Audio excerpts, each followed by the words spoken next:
నమస్తే, నేను Ashok. Welcome to ప్రయా చైతన్యం. ప్రధాని మోదీ ఈరోజు అమరావతికి వచ్చారు. అమరావతి పనులకు సంబంధించి రెండోసారి పునఃప్రారంభిస్తూ వచ్చారు. అయితే ఈ అమరావతి పనులకు సంబంధించి గతంలో కూడా చంద్రబాబు నాయుడు ముఖ్యమంత్రిగా ఉన్నప్పుడు ఒకసారి అయితే ఈ అమరావతి పనులకైతే శంకుస్థాపన చేస్తూ వచ్చారు. అప్పుడు నీళ్లు మట్టి మాత్రమే ఇచ్చారు, ఇప్పుడు ఏమీ ఇవ్వలేదంటూ కూడా ప్రతిపక్షాలన్నీ కూడా ఆరోపణలు చేస్తూ వచ్చాయి. అయితే రెండోసారి ప్రధాని మోదీ వస్తున్నటువంటి నేపథ్యంలో ఎంతో కొంత ఆశాభావాన్ని చూపిస్తూ వచ్చారు.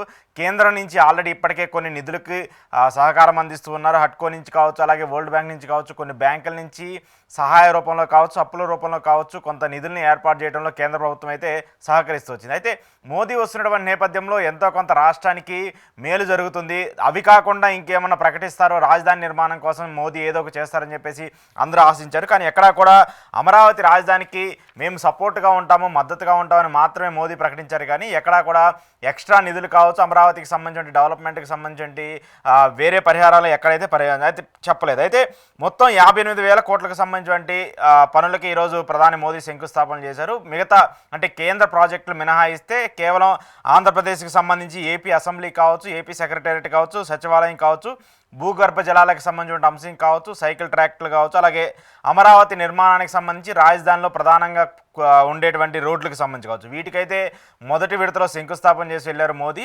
దాంతోపాటు మిగతా కేంద్రానికి సంబంధించి ఏవైతే ఇక్కడ ఆంధ్రప్రదేశ్ రాష్ట్రానికి సంబంధించి కారిడార్లు కావచ్చు, నేషనల్ హైవేలు కావచ్చు, అలాగే అవనిగడ్డకి సంబంధించి అక్కడ ఒక పార్కుకు సంబంధించి ఒకటి శాటిలైట్కి సంబంధించిన పార్కుకు సంబంధించిన నిర్మాణానికి సంబంధించి ఒక రంగానికి సంబంధించి మినహాయిస్తే ఎక్కడా కూడా అమరావతికి సంబంధించి స్పెషల్గా మోదీ వచ్చి ఏదో చేస్తారని చెప్పేసి ఆశించేటువంటి వాళ్ళకి కొంత నిరాశ అయితే కనిపిస్తూ వచ్చింది. అయితే ఇప్పుడు ఇవన్నీ కూడా ఏవైతే ఆంధ్రప్రదేశ్ సచివాలయం అయినా, హైకోర్టు అయినా, అవన్నీ కూడా గతంలో ఆంధ్రప్రదేశ్ రాష్ట్ర విభజన చట్టంలో అవి కేంద్ర ప్రభుత్వమే నిర్మించి ఇస్తుందంటూ కూడా చెప్తూ వచ్చారు. దాంట్లో కూడా గతంలో కూడా చంద్రబాబు నాయుడు ఇప్పటికే హైకోర్టుని కావచ్చు, అసెంబ్లీని కావచ్చు, సచివాలయాన్ని కావచ్చు నిర్మిస్తూ వచ్చారు. ఇప్పటికి కూడా ఈ 10 ఏళ్ల పాటు వాటిలోనే చర్చా కార్యక్రమాలు కావచ్చు, హైకోర్టు నుంచి తీర్పులు కూడా వస్తున్నాయి. కానీ వాటన్నింటినీ పక్కన పెట్టేసి మళ్ళీ ఇప్పుడు కొత్తగా వీటిని నిర్మించడానికి దాదాపు 3,500 నుంచి 4,000 కోట్ల వరకు కూడా అవుతున్నటువంటి ఒక చర్చ కూడా జరుగుతుంది. సో ఏంటి మోదీ పర్యటన తర్వాత ఆంధ్రప్రదేశ్కి, అమరావతి రాజధానికి పర్టికులర్గా ఏమన్నా లాభం చేకూరుతుందా? ఈ పర్యటన కేవలం మాటలకు మాత్రమే పరిమితమైందా, లేదంటే ఆంధ్రప్రదేశ్ రాష్ట్రానికి సంబంధించి ప్రధానంగా అమరావతి రైతులకు సంబంధించి ఆశించింది ఏమైనా జరిగిందా? ఈ అంశం గురించి ఈరోజు ఇంటర్వ్యూలో మాట్లాడదాం. ఇంటర్వ్యూలో నాతో పాటు పార్టిసిపేట్ చేస్తున్నారు అనలిస్ట్ పురుషోత్తం రెడ్డి గారు. పురుషోత్తం రెడ్డి గారు, నమస్తే. నమస్తే అశోక్ గారు. సో ఆంధ్రుల రాజధాని అమరావతికి నరేంద్ర మోదీ వచ్చి రెండోసారి శంకుస్థాపన చేశారు. మీరు కూడా ఫాలో అయ్యి ఉంటారు ఆయన ఏం మాట్లాడారు ఏంటనేది కూడా. స్పెషల్గా ఎక్కడా కూడా ఆయన రాజధానికి సంబంధించి ఈరోజు ఏదో ఒకటి ప్రకటిస్తారు, మళ్ళీ ఇంకొక కొంత ప్యాకేజ్నో లేదంటే వేరే బ్యాంకుల నుంచో కొంత రుణాలనో ఏదో ఇప్పించే ప్రయత్నం జరుగుతుంది. ఆంధ్రప్రదేశ్ ఎస్టిమేషన్ ఇప్పటికే 1,00,000 కోట్లు దాటిపోయింది కాబట్టి దానికి ఏదైనా సహకారం అందిస్తారని చెప్పేసి ఆలోచిస్తూ వచ్చారు. కానీ మోదీ కేవలం మాటలకి సంబంధించి ఆయన నేను మద్దతుగా ఉంటాను, దీన్ని మనందరం కలిసి పూర్తి చేద్దామంటూ మాట్లాడుతూ వచ్చారు. కానీ ఎక్కడా కూడా ఆర్థికంగా ప్రభుత్వానికి సంబంధించి ఎక్కడా కూడా ఒక అండగా అయితే నిలబడే పరిస్థితి అయితే ఆయన ఏం మాట్లాడలేదు. ఏం చెప్తారు? ఖచ్చితంగా అశోక్ గారు, ఈరోజు బేసిక్గా ప్రధానమంత్రి గారి సభ చూసిన తర్వాత 2 విషయాలు చెప్పాలనుకున్నా. ఒకటి, నిరాశపరిచింది. 2, మాట తప్పారనే మాట కూడా చెప్పాల్సి వస్తుంది. రీజన్ ఏంటంటే రీస్టార్ట్ అన్నారు. అంటే జగన్మోహన్ రెడ్డి గారు మధ్యలో ఆపేశారు కాబట్టి రీస్టార్ట్ అంటే పునః ప్రారంభం. వాళ్ళ ఆహ్వానం కూడా అట్లనే పలికారు. పునః ప్రారంభమైనప్పుడు గతంలో చెప్పిన విషయాలు పునశ్చరణ చేసుకోవాలి కదా. పునశ్చరణ కూడా చేసుకోవాలి పునః ప్రారంభంతో పాటు. పునశ్చరణ ఏ విషయంలో చేసుకోవాలి? 2014లో శంకుస్థాపన చేసేటప్పుడు ప్రధానమంత్రి గారి హోదాలో నరేంద్ర మోడీ గారు ఒక మాట చెప్పారు. విభజన చట్టాన్ని అక్షరం పొల్లుపోకుండా అమలు చేస్తాము. ఇది ఆ రోజు వారు చెప్పిన మాట. విభజన చట్టాన్ని అక్షరం పొల్లుపోకుండా అమలు చేస్తారంటే రాజధాని వరకే కన్ఫర్మ్ అవుతుంది. మొత్తం విభజన చట్టం, ఆంధ్రప్రదేశ్ అన్ని మాట్లాడితే గజిబిజి అయిపోతుంది. ఆ గజిబిజి చేసే ప్రయత్నం ఈ రోజు కూడా వాళ్ళు చేసినారు. కాబట్టి గజిబిజి కాకుండా ఉండాలంటే రాజధానికి సంబంధించినంత వరకు విభజన చట్టం ఏమి చెప్పబడింది? బైఫర్కేషన్ యాక్ట్ ప్రకారం విభజన చట్టంలో మీరు ప్రస్తావించినట్టు మౌలిక వసతుల కల్పన, assembly, secretariat, Raj Bhavan and governor బంగ్లా, ఈ కీలక కార్యాలయాలు ఏవైతే ఉన్నాయో వీటన్నిటిని కేంద్ర ప్రభుత్వ సహకారంతో నిర్మించుకోవాలి. కాబట్టి సహకారం అని ఉంది. మీరు డబుల్ ఇంజిన్ సర్కార్ కాబట్టి ఆ కార్యాలయాలకి ఖర్చులన్నా మీరు ఇవ్వాలి కదా. కానీ ఆ రోజు విభజన చట్టంని అక్షరం పొల్లు పోకుండా అమలు చేస్తామంటే అర్థం ఆ కార్యాలయాలకి ఈరోజు ప్రధానమంత్రి గారు శంకుస్థాపన చేశాడు. శాశ్వత కార్యాలయాల పేరుతో టవర్స్ కానీ వాటి కానీ వాటికి మేము దీనికి అయ్యే ఖర్చు మేము ఇస్తాము అని మాట్లాడతారేమో అనుకున్నా. పునఃక్షరణ చేసుకోవాలి, పునః ప్రారంభమే కాదు. జగన్ పునఃప్రారంభంతో పాటు మన మాటల్ని పునశ్చరణ కూడా చేసుకోవాలి కదా. ఉమ్, వారు చేసుకోకపోయినా మనం గుర్తించాలి కదా. ముఖ్యమంత్రి గారు, ఉప ముఖ్యమంత్రి గారు అంటే విమర్శించమని నేను చెప్పను సార్. ఆ రోజు మీరు శంకుస్థాపన చేస్తే ఈ మాట అన్నారు, ఇప్పుడు మీ చేతుల మీదుగా ఈ కార్యాలయాలు శంకుస్థాపన జరుగుతుంది, మీరు కొంత మాక్సిమం సహాయం చేయండి ఉమ్, అని ఒక మాట అన్నా అడుగుతారేమో అనుకున్నా. వీళ్ళు అడగలేదు, ఆయన అడిగితేనే చేయరు, ఇంకా అడగకపోతే ఏం చేస్తారు. ఉమ్, కాబట్టి ఆ రకంగా వారు మాట నిలబెట్టుకునే ప్రయత్నం చేయలేదు. ఉమ్, రెండో ప్రయత్నం నిరాశపరిచింది ఎక్కడంటే, ఫైనాన్స్ సపోర్ట్ లేకుండా ఉమ్, ఎట్ట రాజధాని పూర్తవుతుందని. ఇది మౌలికమైన ప్రశ్న. ఉమ్, మీకైనా నాకైనా కనపడేది ఏంటంటే, ఏదైనా ఒక ప్రాజెక్ట్ కానీ ఒక వ్యవస్థ కానీ డబ్బులతో ముడిపడి ఉంది, మాటలతో కాదు. ఉమ్, నైతికంగా కొన్ని సపోర్ట్ మాటలు మాట్లాడారు, సపోర్ట్ గా కొన్ని వ్యాఖ్యలు చేశారు. ఈరోజు భారతదేశం ఎదుర్కొంటున్న సమస్యలు, ఆంధ్రప్రదేశ్ కేంద్ర ప్రభుత్వం ఎన్నుదనుగా వెల్ అండ్ గుడ్, చేయండి, తప్పేం లేదు. ఉమ్, కానీ ఇవన్నీ జరగాలంటే ఫస్ట్ అమరావతిలో డబ్బులు కావాలి. ఇప్పుడు చంద్రబాబు నాయుడు గారు ప్లానింగ్ కమిషన్ కి 2014 అధికారం ఇచ్చిన తర్వాత ఒక రిపోర్ట్ ఇచ్చారు. కానీ ఆయనన్నా దాన్ని పునశ్చరణ చేసుకుంటాడేమో అనుకున్నా.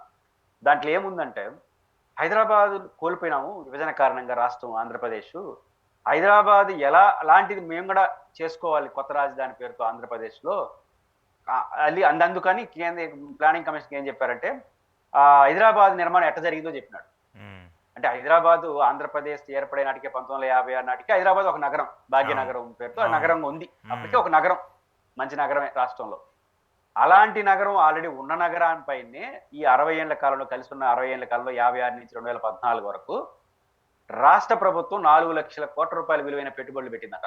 చంద్రబాబు గారు ఇచ్చిన రిపోర్ట్ ఇది. ఉమ్, కేంద్ర ప్రభుత్వం 2 లక్షల కోట్ల రూపాయల విలువైన పెట్టుబడులు పెట్టంట. బిహెచ్సిఎల్, ఎయిర్పోర్ట్, ఐడిపిఎల్, పదుల సంఖ్యలో కేంద్ర ప్రభుత్వ సంస్థల రూపంలో 2 లక్షల కోట్ల విలువైన పెట్టుబడులు పెట్టింది. ఆ రోజు 2 లక్షలు ఉంటే ఈ రోజు కనీసం 10 లక్షల కోట్ల విలువ ఉమ్, పెట్టుబడి పెడితే, ఆ తర్వాత 6 లక్షల కోట్ల రూపాయల విలువైన పెట్టుబడులు ప్రైవేట్ రంగంలో వచ్చినాయి అంటారు చంద్రబాబు గారు. ఉమ్, అంటే తర్వాత ఇది మనం కీలకమైన పాయింట్. రాష్ట్రం, కేంద్రం ఒక 5-6 లక్షల కోట్ల విలువైన పెట్టుబడులతో ఒక సంస్థలు, ఒక వ్యవస్థలు ఏర్పాటు చేసిన తర్వాత ఉమ్, ప్రైవేట్ రంగం వచ్చిందని చంద్రబాబు గారే చెప్పారు. అమరావతి కూడా అందుకు మినహాయింపు కాదు. హైదరాబాద్ కన్నా ఎక్కువ అవుతుంది, ఎందుకంటే హైదరాబాద్ ఆల్రెడీ సిటీ. ఉమ్, ఏది 1956 నాటికే మనం సిటీ కాదు. చంద్రబాబు గారు హైదరాబాద్ లో శంషాబాద్ ఇవన్నీ స్టార్ట్ అయినాటికే ఎయిర్పోర్ట్ ఉంది, ఆడ ఒక మహానగరం అప్పటికే. సికింద్రాబాద్ జంట నగరాలు ఉంది. అలాంటి నగరాలపైన ఇంత పెట్టుబడులు పెడితే కానీ రానప్పుడు అమరావతి అందుకు భిన్నంగా ఎట్లుంటుంది. అలాంటి మన వైపు నుంచి కేంద్ర ప్రభుత్వం నుంచి ఏం పెడతారు, ఎంత పెడతారు అనేది ఏమి రావి. మీరు డబ్బులు లేకపోయారు, కనీసం కొన్ని సంస్థలన్నా ప్రతిష్టాత్మక, అంటే సంస్థలు అంటే ఈరోజు ఆంధ్రప్రదేశ్ కి ప్రతి రాష్ట్రానికి కొన్ని ఉంటాయి. బ్యాంకు కార్యాలయం, ఆర్బీఐ కార్యాలయం, ఇవన్నీ సెంటర్లు ఉంటాయి. వాటి కాదు, అవి ఎట్లా వస్తాయి, వాటన్నింటిని అక్కడ పెడితే 5-6 వేల కోట్లతో మేము కట్టేస్తా ఉన్నారు. గుడ్ కట్టండి. కానీ అసలు విషయం ఏంటంటే, నగరం అభివృద్ధి ఇది పనికి రాదు. మీరు హైదరాబాద్ లో మీరు ఉంటారు కాబట్టి, హైదరాబాద్ లో బిహెచ్సిఎల్ వచ్చేంత వరకు అది పట్టణం, నాకు తెలిసి గ్రామం. బిహెచ్సిఎల్ అనే సమస్య వచ్చేంత వరకు ఆ ఏరియా మొత్తం బిహెచ్సిఎల్ వచ్చిన తర్వాత ఆ తర్వాత కదా నగరంగా మారింది అది చుట్టుపక్కల. కానీ ఇక్కడ కూడా బిహెచ్సిఎల్ లాంటిదో ఒక వ్యవస్థలు అక్కడ ఏర్పడి దాని చుట్టూ నగరం వస్తుంది. విశాఖపట్నం ఎట్లా అభివృద్ధి చెందింది? విశాఖ స్టీల్ ప్లాంట్, తర్వాత షిప్ యార్డు, అక్కడ నేవీ సెంటర్స్ అన్ని రావడం, నేవీ సెంటర్ ఇవన్నీ వచ్చిన తర్వాత విశాఖ నగరంగా మారింది. మా తిరుపతి యూనివర్సిటీలు, తిరుపతి దేవస్థానం అనే వ్యవస్థ, ఈ రెండు ఉన్నాయి కాబట్టి తిరుపతి పట్టణం. అంతకుముందు గ్రామే తిరుపతి. కాబట్టి ఇవన్నీ అనుభవాలు అట్టేస్తాయి. కానీ మీరు అవన్నీ దృష్టిలో పెట్టుకున్న కేంద్రం ఇతోధికంగా సాయం చేయకపోతే రాష్ట్ర ప్రభుత్వం చేసుకునే పరిస్థితులు లేదు. ఏం చేయగలదు రాష్ట్ర ప్రభుత్వం? ఈ సంవత్సరం ఈ నెల జీతం ఇవ్వాలంటే అప్పులు చేసుకోవాల్సి వస్తా ఉంది. కాబట్టి రాజధాని విషయంలో మాటల సాయం కాకుండా చేతల సాయం చేసి ఉండాల్సింది. రెండోది, ఈ మొత్తం ఎపిసోడ్ లో సరే ప్రధానమంత్రి గారికి సంఘీభావం చెప్పడం, దేశం, ఇవన్నీ యాక్సెప్టబుల్, మంచిదే. ద సేమ్ టైం మధ్యలో జగన్మోహన్ రెడ్డి గారు ఆపేసినాడు పేరు చెప్పలేదు. కానీ సంతోషం, జగన్మోహన్ రెడ్డి గారి పేరు అయితే చెప్పలేదు. కానీ గత ప్రభుత్వం ఆపేసింది చెప్పుకోవడానికి ఇచ్చిన ప్రయత్నంలో ఒక 10% అయినా మోడీ గారు మాకు ఇది చేయండి, ఈ 4 టవర్లకు శంకుస్థాపన చేస్తున్నారు, విభజన చట్టం ప్రకారం ఇదే ఉంది, మీరు ఆ రోజు చెప్పినారు, దయవుంచి దీంట్లో కొంత సహాయం చేయండి, ఇట్లాంటి అప్పీలింగ్ కూడా లేదు. పైకి ఆల్రెడీ మీరు చేసేస్తున్నారని చెప్పేసినారు, సర్టిఫికేట్ ఇచ్చి పెడైనారు. అంటే ఆయన చెప్పక ముందుగానే, ఆయన ఉపన్యాసం ప్రారంభం ముందు మీరు మొత్తం ఆల్రెడీ చేసేసినారు, మీతో పరిగెత్తనాం అని చెప్పేసినారు. ఇది కాకుండా ఉంటే బాగుంది. కానీ రాజధాని విషయం చేయకపోతే ఏమవుతుంది? మనకున్న శక్తి సామర్థ్యాలను దాని మీద పెడతాం, పని కాదు. రెండు మొత్తం దాని మీద పెడితే రాష్ట్రం అంతా సమగ్రాభివృద్ధికి నష్టం వస్తుంది. ఆ రకంగా ఈ ప్రధానమంత్రి గారి సభను నేనైతే చూస్తాను. ఓకే, కానీ అంటే ఏంటంటే మీరు కోట్ చేసినట్టు ఇక్కడ ఎక్కడా కూడా సరే జగన్మోహన్ రెడ్డి ఎక్కడ విమర్శించలేదు. మోదీ అయితే అసలు జగన్మోహన్ రెడ్డికి సంబంధించి కావచ్చు, గత ప్రభుత్వానికి సంబంధించి కావచ్చు, ఎక్కడ ఆయన ఈవెన్ ఒక పేరు కూడా తీయలేదు. టీడీపీ వాళ్ళు కావచ్చు, కూటమికి సంబంధించిన జనసేన టీడీపీ వాళ్ళు కొంత ఆశించుంటారు. మోదీ ఏదో ఒకటి మాట్లాడతారు జగన్కి సంబంధించి, లేదంటే అమరావతిని నాశనం చేసిన ఇలా మాట్లాడతారని కొంత ఎక్స్పెక్ట్ చేసి ఉంటారు. కానీ ఎక్కడా కూడా మోదీ కనీసం పేరును కూడా ప్రస్తావించలేదు. ప్రభుత్వాన్ని, గత ప్రభుత్వం అనేది కూడా ఎక్కడా కూడా ప్రస్తావించలేదు. ఆయన మాట్లాడిందంతా కూడా మేమేదో ఇప్పుడు కూటమిలో ఉన్నాం కాబట్టి మేము ఖచ్చితంగా సపోర్ట్ చేస్తాం, సహకరిస్తామని మాత్రమే మాట్లాడుతూ వచ్చారు. అయితే జగన్మోహన్ రెడ్డి పారిపోయాడు, మోదీ వస్తున్నాడని చెప్పేసి ఇలాంటి వార్తలను కూడా మనం వింటూ వచ్చాం కదా పొద్దున్న నుంచి నిన్న ఈరోజు అంతా కూడా. ఏం చెప్తారు దానికి సంబంధించి? మోదీ తిట్టకపోవడాన్ని కొంతమంది జీర్ణించుకోలేకపోతున్నారు అనుకోవచ్చా?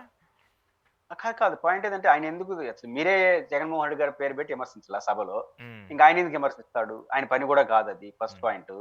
రెండో పాయింట్ ఏంటి, పారిపోయేది ఏంది? ఆయన ఇంట్లో ఉన్నాడు, బెంగళూరు పోతున్నాడు, వస్తున్నాడు, పారిపోయేది ఏముంది? పాయింట్ ఏంటంటే అమరావతి రాజధానికి సంబంధించి జగన్మోహన్ రెడ్డి వైఖరి స్పష్టం. అలాంటి మహానగరం ఆంధ్రప్రదేశ్ కి తగదని, అలాంటి మహానగరాన్ని నిర్మించే పరిస్థితిలో మనం లేమని, కాబట్టి అది సరైనది కాదని ఆయన 3 రాజధానుల కాన్సెప్ట్ తీసుకొచ్చాడు. దాంతో విభేదించడం సమర్థం. ఆయన వైఖరి స్పష్టం. 3 రాజధానులు కరెక్టా తప్ప పక్కన పెడితే, అలాంటి మహానగరం ఫైనాన్స్ ప్రభుత్వమే చేయడం, మీరు చెప్పినట్టుగా సెల్ఫ్ సఫిషియెంట్ కాదు. ఇప్పుడు ఉదాహరణ, ఇప్పుడు పెట్టిన ప్రతి ఖర్చు రాష్ట్ర ప్రభుత్వం, కేంద్ర ప్రభుత్వం పెట్టిందే, మరియు అప్పు చేసిందే. అది సెల్ఫ్ సఫిషియెంట్ కాదు, అది సాధ్యం కాదని ఆయన చెప్పినాడు. అసలు అది రికార్డెడ్. ప్రజలు రేపు చరిత్రలో ఏం జరుగుతుందో చూద్దాము, మీకు అవకాశం వచ్చింది మీరు చేయండి. ఈ సందర్భంగా విచిత్రమైన విన్యాసాలు, అది మళ్ళీ ఇంకెవరు వచ్చినా కూడా ఇబ్బంది పట్టకుండా చట్టబద్ధత కల్పించామంటున్నారు. అక్కడ కలిపి ఆడలేదు, కానీ ఈ రోజంతా టీవీ డిబేట్లు అదే. ఏమని? అమరావతికి చట్టబద్ధత మళ్ళీ ఒక పార్టీ రాష్ట్ర నాయకు, ఒక పార్టీ సిపిఎం రాష్ట్ర కార్యదర్శి ఎవరో లెటర్ లో చెప్పున్నారు, మళ్ళీ ఇబ్బంది కాకుండా చట్టబద్ధత ఏర్పాటు చేసేమంటున్నారు. అసలు నాకు అర్థం కాల, హాస్యాస్పదమైన కోరికలు ఇవి. నా పాయింట్ ఏంటంటే, చంద్రబాబు నాయుడు గారికి చట్టం చేసినప్పుడు రేపు వచ్చి ఆయన చట్టం మార్చే అధికారం ఉందా? చంద్రబాబు నాయుడు గారు ఎట్టయితే రాజ్యాంగ ప్రతినిధో, రేపు వచ్చే ముఖ్యమంత్రి కూడా రాజ్యాంగ అధిపతే. మోడీ గారు ఎట్టయితే చట్టాలు చేస్తాడో, వచ్చే ఆయన కూడా చెప్పడు. మీరు కొన్ని చట్టాలు మార్చలేదా? మోడీ గారు రాజ్యాంగ సవరణలు చేశారు కదా.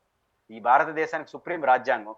ఆ రాజ్యాంగాన్ని మార్చుకుంటున్నాం, కొన్ని మార్పులు చేర్పులు చేసుకుంటున్నాం, అప్డేట్ చేసుకుంటున్నాం. మరి రాష్ట్రాలకు ఉండదా? కానీ భారత పార్లమెంట్ కి, భారత అసెంబ్లీకి లేని చట్టం, చేసే చట్టం అంటూ ఇంకోటి ఉండదు.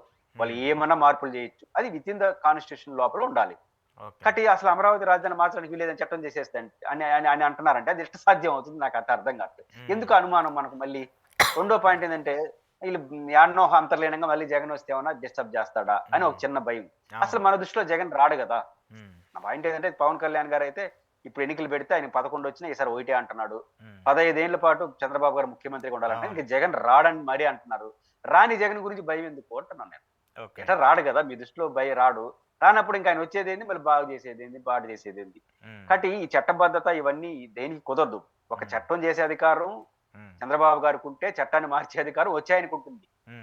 దాన్ని మార్చే అధికారం ఇంకోరికి ఉంటుంది. రాజధాని విషయంలో మార్పులు చేర్పులు జరగకుండా ఉండాలంటే ఒకటే పరిష్కారం, అది ప్రజల రాజధానిగా మాటలు కాకుండా చేతల్లో ఉండాలి.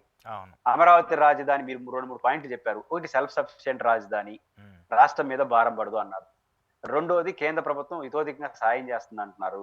ఆడ నిర్మించే రాజధాని కారణంగా పెద్ద ఎత్తున రాష్ట్రానికి అభివృద్ధి జరిగిపోతుంది అన్నారు. ఇది 4-5 ఏళ్లలో రేఖామాత్రంగా చూపించండి. ఈ 4 ఏళ్లు మీరు ముఖ్యమంత్రిగా దాన్ని చేస్తారు కదా, మళ్ళీ ఎవరు గెలుస్తారనేది ప్రజలు నిర్ణయిస్తారు.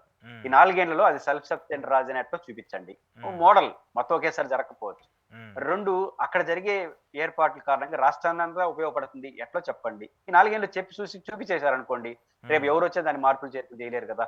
కాబట్టి అది అమరావతి రాజధాని ఆచరణతో కూడుకున్న రాజధానిగా, అందరి రాజధానిగా ఉంటే దాన్ని ఎవరు డిస్టర్బ్ చేయరు, దానికి చట్టం ఏం చేయలేము.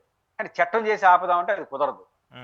కాబట్టి అది వాళ్ళు గుర్తించుకుంటే మంచిది. చట్టానికి ఎసులుబాటు ఉండదు, చట్టం చేసినా కూడా అది చెల్లదు. మీకు చెల్లుతుంది. రేపు ఇంకొకటి చట్టం మార్చడానికి గ్యారంటీ ఉంది, మీరు మారుస్తారు. కొత్త చట్టాన్ని మీరు చేసినప్పుడు కొత్త చట్టం చేసే అధికారం కొత్త ప్రభుత్వానికి ఉండదా? కాబట్టి ఈ చట్టం కాకుండా అది ఇబ్బంది పడకుండా బాగా ఏర్పాట్లు చేస్తే ఏ ఇబ్బంది రాదు. ఎందుకో ఇట్లాంటి అనవసరమైన విషయాలు పోవడం అనేది విచిత్రంగా అనిపించింది. కానీ ఒక పాయింట్ సార్, సరే ఇప్పుడు జగన్ వస్తాడా లేదంటే చంద్రబాబు నాయుడు గారి దీనికి ఎన్ని తరాల పాటు ఉంటాడు ముఖ్యమంత్రి అనేది పక్కన పెడితే, అక్కడ ఉన్నటువంటి ఇప్పుడున్నటువంటి ప్రధానంగా రైతులకు సంబంధించి, వాళ్ళు ఉన్నటువంటి సమస్యలకు సంబంధించి 10 ఏళ్ల పాటు ఈ అంశాలన్నింటినీ కూడా వాళ్ళు ఇబ్బందులు ఫేస్ చేస్తూ వచ్చారు. ఇప్పుడు ఆల్రెడీ ప్రభుత్వం వచ్చింది, ఒక నెల ఆగితే ఈ నెల ఆగితే ఏడాది కూడా పూర్తయిపోయే పరిస్థితి వస్తుంది. సో ఏడాది కూడా పూర్తవుతున్న తరుణంలో ఆల్రెడీ ఇన్ని వేల కోట్లు పెట్టి అక్కడ రాజధాని నిర్మాణం కోసం వాళ్ళు పనులు అన్ని ప్రారంభిస్తూ ఉన్నారు. కొన్ని కంపెనీలు వస్తాయి అంటున్నారు. కడతామన్నారు, ఇలాంటి సచివాలయ సెక్రటేరియట్ ఇలాంటి హైకోర్టు లాంటి భవనాలను కడతామన్నారు. ఇవన్నీ ఓకే, ఇవన్నీ రాజధానిగా నిర్మించడానికి ఓకే.